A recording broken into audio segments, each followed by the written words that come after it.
Assalamualaikum warahmatullahi wabarakatuh. Nama saya Saida Konita Tila, NPM 220010111181. Saya di sini akan menampilkan video hasil wawancara saya. Assalamualaikum warahmatullahi wabarakatuh. Waalaikumsalam warahmatullahi wabarakatuh. Saya Badita. Alhamdulillah. Kuliah semester berapa? 2. Ini ada apa ini ada? Niki wonten tugas UTS mata kuliah ilmu pendidikan. Wawancara tentang apa? Pengantar pendidikan.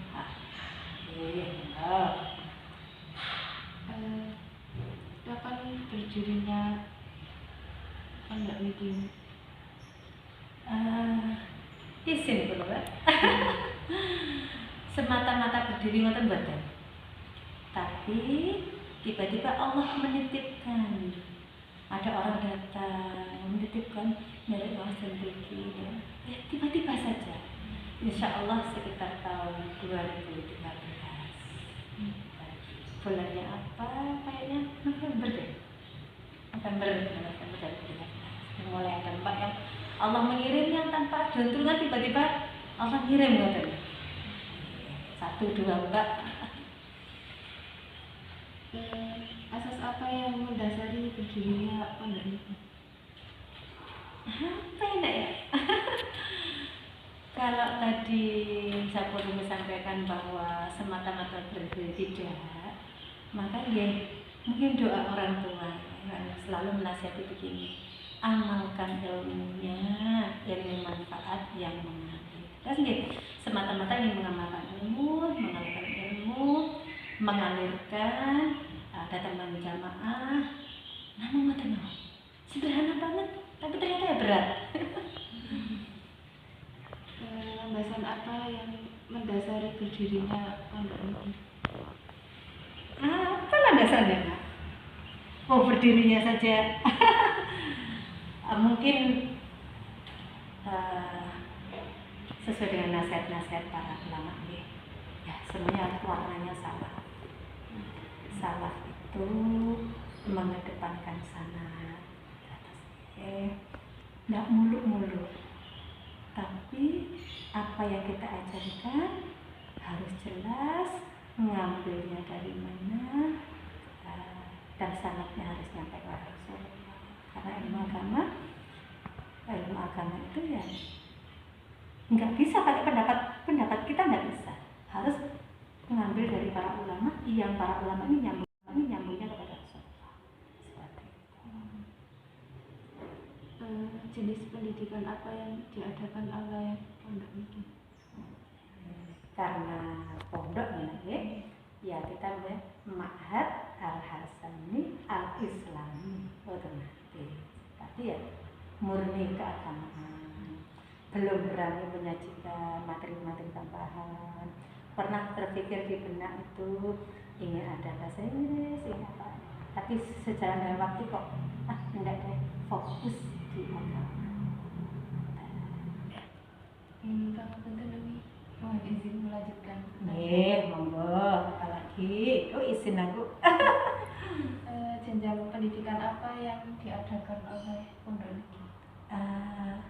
Karena para santri yang kita tampung hanya lulusan SD atau seusia SMP dan SMA, maka ulah di pesantren. Kami tidak ada kelas, tidak ada formal yang berjenjang ulah itu 6 kelas, ustadz 3 kelas mboten. Sudah kami beri nama sendiri sesuai dengan tingkat usia mereka. Kan ketika masuk kita tes, kita amati. Tes itu pun bukan untuk lulus dan tidak, tapi untuk placement test, untuk mengetahui dia dikelompokkan di mana. Bahkan beberapa pun boleh dibilang moving class. Materi fikih dia di kelas ini, materi nahwu dia di kelas ini. Bisa jadi dia materi yang lain dia lebih tinggi, seperti itu. Apa tujuan pendidikan pada Pondok Niki? Ya Allah, inginnya kami para pengasuh bisa memberi contoh, mbak-mbaknya para santri bisa beramal sesuai dengan ilmunya. Terus amaliyah yang ilmiah. Maksudnya apa sesuai dengan ilmunya? Sesuai dengan diajarkan dan tahu dari sumber aslinya. Kalau dulu dia masih kecil, dia diajari gurunya mutlak, dia dari gurunya seperti ini. Tapi kalau sekarang harus mulai tahu dasarnya. Mana dasarnya? Kenapa ibadahnya begini? Dasarnya apa? Kitabnya mana? Pengarangnya siapa? Di halaman berapa? Itu pun juga tatarannya masih rendah banget. Tapi paling tidak mereka sudah meningkat dari itba, dari taklid, dia mengikuti apa yang disampaikan gurunya, nah sudah mulai itba. Oh, yang disampaikan guru saya ini dasarnya ini. Okay. Atas beramaliyah yang ilmiah. Tapi itu juga semata-mata sebatas usaha yang dibarengin dengan istiqomah. Pesantren itu istiqomah. Kami selalu menyampaikan kepada wali santri bahwa jenengan mau narjet dapat apa, kami tidak sanggup. Tapi mau didoakan dapat barokah dan manfaatnya. Kalau dapat apa, kami tidak sanggup. Kami tidak pernah menjanjikan apa-apa kepada wali santri. Pangapunten. Ya itulah warna kami memang seperti itu. Okay? Siapakah tenaga pendidik pada pondok ini? Pengasuh dan keluarga.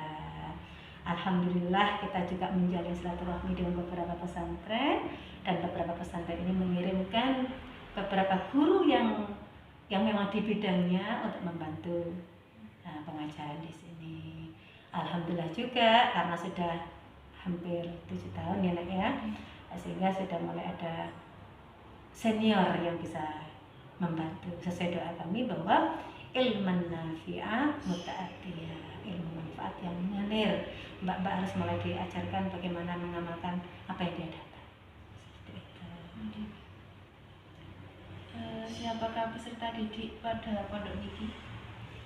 Ya, seperti yang saya sampaikan tadi bahwa belum menerima usia SD.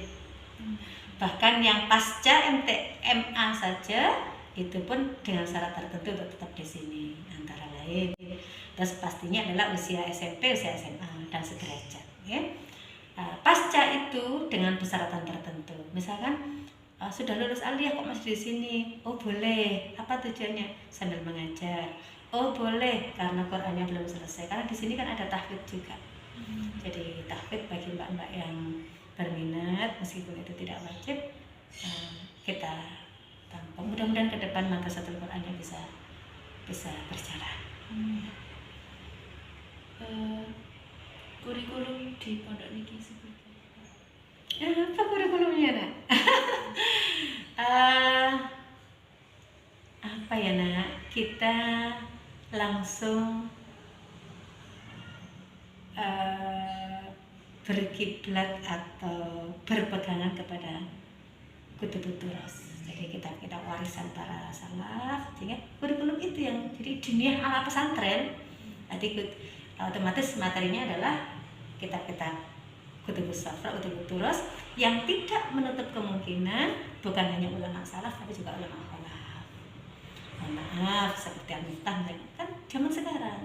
Tapi itu sangat mendukung. Tapi kami tidak meninggalkan bahwa Al-Miftah ini jalan. Ketika Al-Miftah sudah kepegang, maka Jurmiyah, Imriti itu harus kita kenalkan, tabarkan. Itu yang ditulis oleh ulama-ulama yang ditulis dengan ikhlas, itu kita pertahankan. Isi atau materi dari pondok ini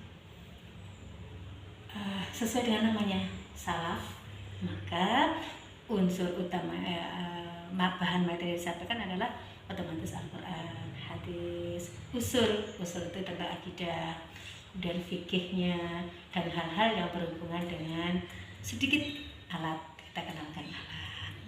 Bahasa juga sebatas apa yang ditagih di sekolah, karena ada asumsi bahwa anak pondok itu mesti harus melebihi dari teman-temannya, sebatas itu. Buku ajaran yang digunakan pondok itu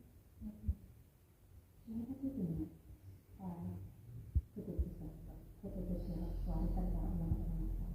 Tapi tidak menutup kemungkinan bahwa itu yang ditulis oleh ulama-ulama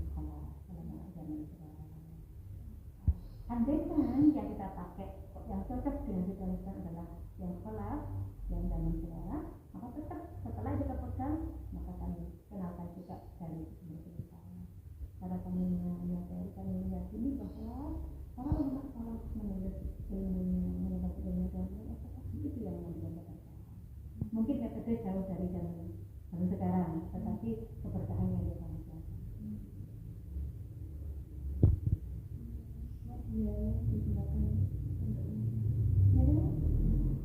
Ini standar banget, medianya ya tulis biasa. Kadang-kadang kita gunakan LCD, kadang-kadang kita gunakan ya audio TV, tapi tidak banyak, lebih kepada ya metode pesantren salah. Terus metodenya ya menyelesaikan dengan metode yang sorotan, tutor sebaya, dan penugasan.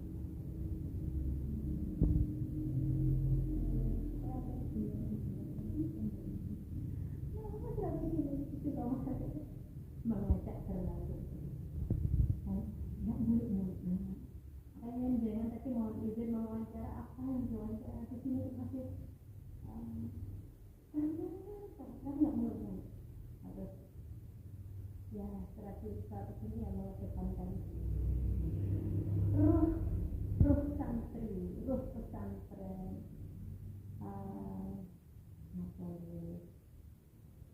Kadang-kadang begini, guru saya itu juga terus nggak usah diajari apa-apa, ditanya ya tak awal-awal bingung.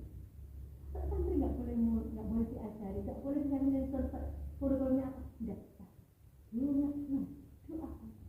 Terus satu itu ada. Itu akan dia banyak tinggi. Itu yang terakhir. Kalau evaluasi santri hasil belajarnya pernah kita mengelompokkan dalam kelas tapi kok pangapunten kita itu inisiatif sesuatu itu apa adanya. Kalau kenyataannya nilainya 4 mau kita tulis 4 kok pakai 6, nah kan ya. Jadi kami tidak ingin anak itu melewat begitu aja tanpa ada sesuatu. Sementara ketika lewat itu ada keronjalan-keronjalan yang mau ditonjolkan itu kok nggak enak. Akhirnya kita sepakat, kita coba membuat uji coba sekarang. Tidak ada rapor tertulis, tidak ada ujian tertulis, evaluasi mereka adalah lisan dan pengamatan. Nah, untuk ke orang tua, laporannya adalah kita buatkan rapor virtual untuk mapel tertentu, bagaimana progres dari yang dia dapat. Nah, itu pun enggak semua wali santri kami kirimkan raportnya. Yang sekiranya kok belum ada perkembangannya ya enggak kami kirim dulu. Terus jadi doakan gitu. Sementara kalau untuk evaluasi pesantren sendiri yang bisa mengevaluasi orang luar ya, cuma kami sendiri, ya Allah sudah layakkah kami mendapatkan sejumlah sekian santri. Maka di benak kami tidak berdoa banyak santri, berdoa adalah santri yang barokah yang kami bisa berapa dalam kurun waktu dari santri 3, 10, 15, 40, 80, tiba-tiba 100.